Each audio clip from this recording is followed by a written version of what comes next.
नमस्कार मेरे प्यारे दर्शकों, कैसे हैं आप सब। मैं हूं निकिता और साइंस चैनल में आपका फिर से एक बार मन से स्वागत है। आज है सैटरडे और आज हम लोग जानेंगे चैप्टर 21 में से एक कहानी फ्रॉम साई सच्चरित्र।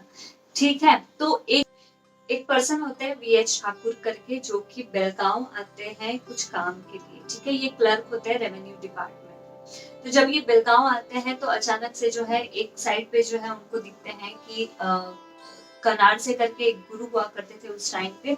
तो वो जो है विचार सागर बुक, उसमें से निश्चल दास एक ये जो टॉपिक है उस पे जो है कुछ स्टोरी बता रहे थे, कुछ टीचिंग्स दे रहे थे ऑडियंस को वहां पे। तो ठाकुर जी जो है ये भी जाके वहां पे बैठ गए, उन्होंने भी सुना, उनको भी काफी अच्छा लगा। और उसके बाद जब वो जा ही रहे थे उतने में जो है कनारसे जी, वो गुरु जी जो है उनको बुलाते हैं और बोलते हैं कि तुम्हें कुछ बताना है। तो ठाकुर जी बोलते हैं हाँ गुरु जी बताइए। तो गुरुजी बोलते हैं कि अभी कुछ टाइम बाद जो है फ्यूचर में कभी तुम नॉर्थ के साइड में जब तुम डिस्चार्ज होगे या फिर तुम्हारा ट्रांसफर होगा, तो याद रखना कि उस टाइम पे जो है तुम्हें एक बहुत ही बड़े और ज्ञानी सत्पुरुष जी के साथ जो है तुम्हारी मुलाकात होगी। तो जब वो जो भी बताए, जो भी तुम्हें सारा सब कुछ ये करेंगे, गाइड करेंगे, तो उनकी बात जरूर सुनना, क्योंकि वो जो है तुम्हारा माइंड काम करेंगे और तुम्हें जो है राइट डायरेक्शन भी दिखाएंगे। तो इस बात को जरूर याद रखना। तो इनको लगता है अच्छा ठीक है, तो ये बस सुन लेते हैं और उसके बाद जो है वो भूल भी जाते हैं। तो फिर कुछ टाइम बाद ऐसे ही साल वगैरह निकल जाते हैं। तो इनकी जो है पहले जो ट्रांसफर है वो एक जगह पे होती है। ठीक है, तो वहां पे ना नाने घाट क्रॉस करना पड़ता है। तो ये जो घाट होता है ना, अब ये बहुत ही ज्यादा स्टीप, ऊपर नीचे बहुत ही डिफिकल्ट घाट होता है।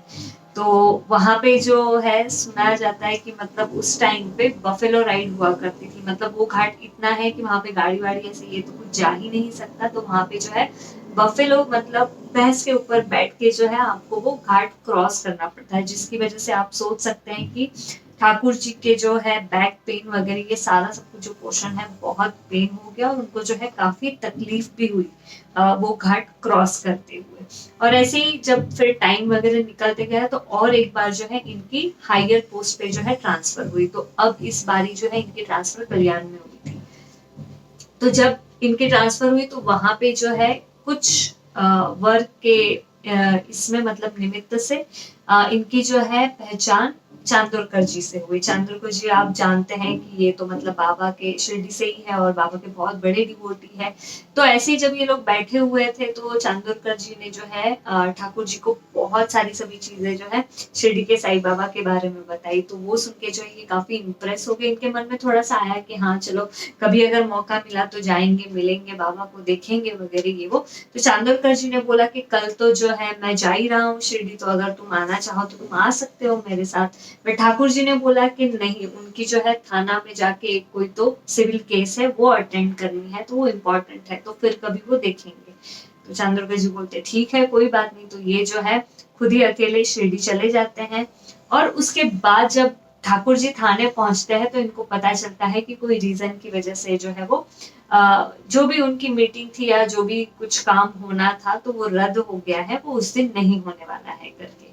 तो अब जो है ठाकुर जी को लगता है कि अरे अगर मैं नाना साहब जी के साथ चला जाता तो बेटर होता। बट इनको लगा कि चलो ठीक है कोई बात नहीं, क्या फर्क पड़ता है, मैं तो अभी भी जा सकता हूँ।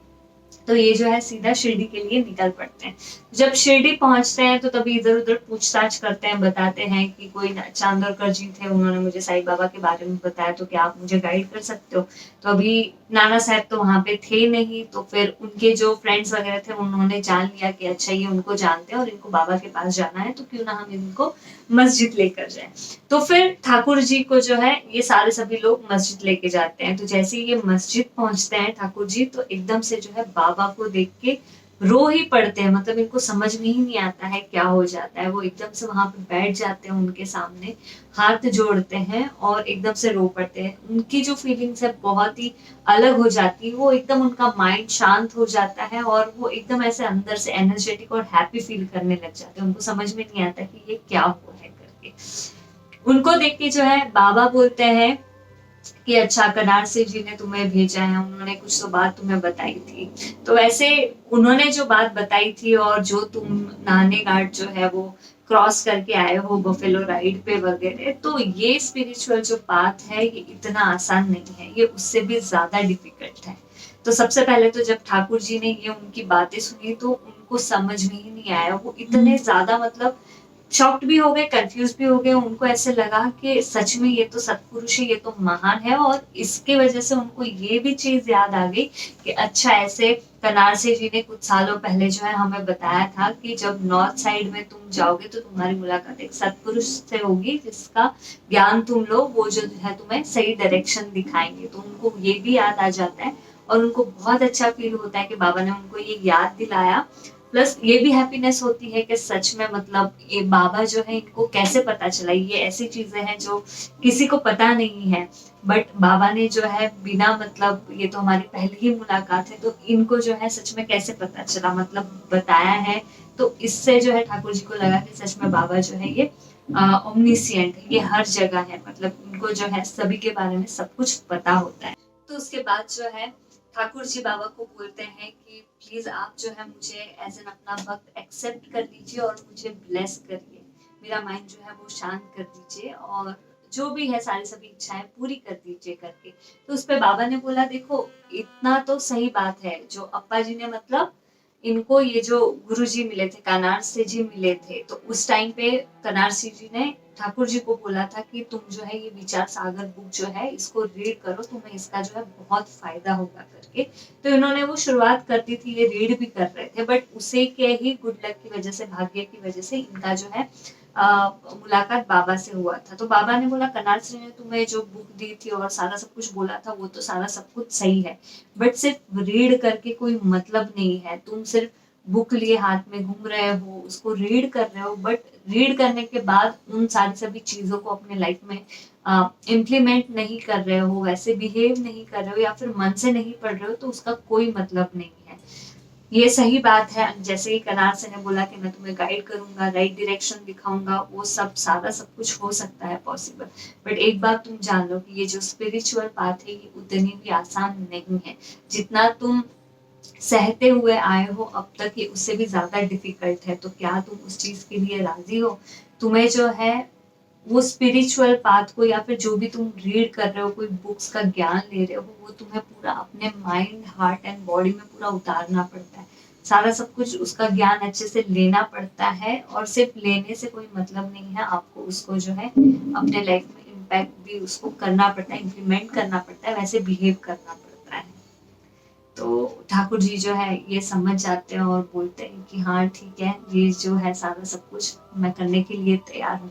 तो इनको जो है विचार सागर बुक से थियोरी वाला जो एक पोर्शन होता है ना, मतलब लिखा हुआ, तो उसका ज्ञान इनको पहले हुआ, लेकिन जब ये बाबा से मिले और बाबा को जाना, उनसे उनकी बातचीत हुई, तब जाके आखिरी में जो है आप बोल सकते हैं कि जो बुक में जो नॉलेज दिया हुआ था या फिर जो ज्ञान दिया हुआ था, वो उनको बाबा से मिलने के बाद प्रैक्टिकल वे में जो है उनको वो समझ में आया। तो सारा सब कुछ जो है थियोरी एंड प्रैक्टिकल जब मिक्स हो गया, सारा सब उनको पता चल गया कि अरे चीजें कैसे होती है, क्या वर्क करता है, क्या होता है, तो तब जाके जो है उनका सारा सब कुछ जो उनके थॉट्स थे माइंड में जो भी था वो सारा सब कुछ क्लियर हो गया।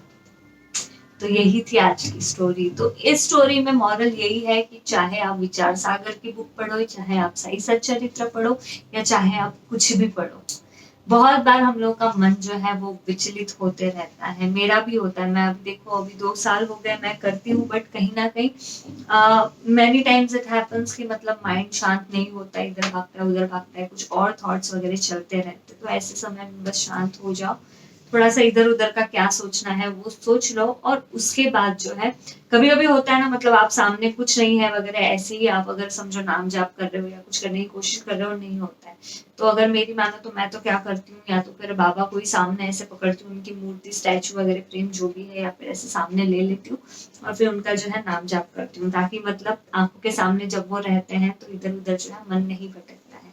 और जब बुक भी आप पढ़ रहे हो तो ऐसा टाइम चूज करो कि जहाँ पे आपको लगे कि एकदम माइंड फ्रेश है, अच्छा लग रहा है, हम लोग जो है अच्छे से रीड कर सकते हैं और समझ के हम लोग रीड करेंगे, उस टाइम पे जो है वो बेस्ट टाइम होता है। बहुत बार आप लोग पूछते हैं कि साई सच्चरित्र का रियल टाइम क्या होता है पढ़ने का, तो कोई टाइम नहीं है। रीडिंग इज वेरी इंपॉर्टेंट, फिर चाहे आप बुक में से पढ़ो, हार्ड कॉपी में से या सॉफ्ट कॉपी में से पढ़ो, किसी से भी पढ़ो। अगर आप और पढ़ रहे हो तो अच्छे से पढ़ो, मन लगा के पढ़ो, उसको समझ के पढ़ो। सिर्फ पढ़ना है इसलिए बिल्कुल भी मत पढ़ना, ठीक है। तो यही इसका राज है। अगर आप करना चाहे और कोई भी समय पे पढ़ सकते हो, जब भी आपको लगे, अर्ली मॉर्निंग, आफ्टरनून, इवनिंग, सोने से पहले, नाइट में, at any time you can read it. But when you read, just know the meaning of the things that are written in the book. Okay, चलिए फिर आई होप आज की story जो है आप लोगों को पसंद आई होगी। अगर पसंद आई तो प्लीज लाइक शेयर सब्सक्राइब जरूर करिएगा। मिलते हैं next Saturday with a new Sai Satcharitra story. चलिए, ओम साई राम।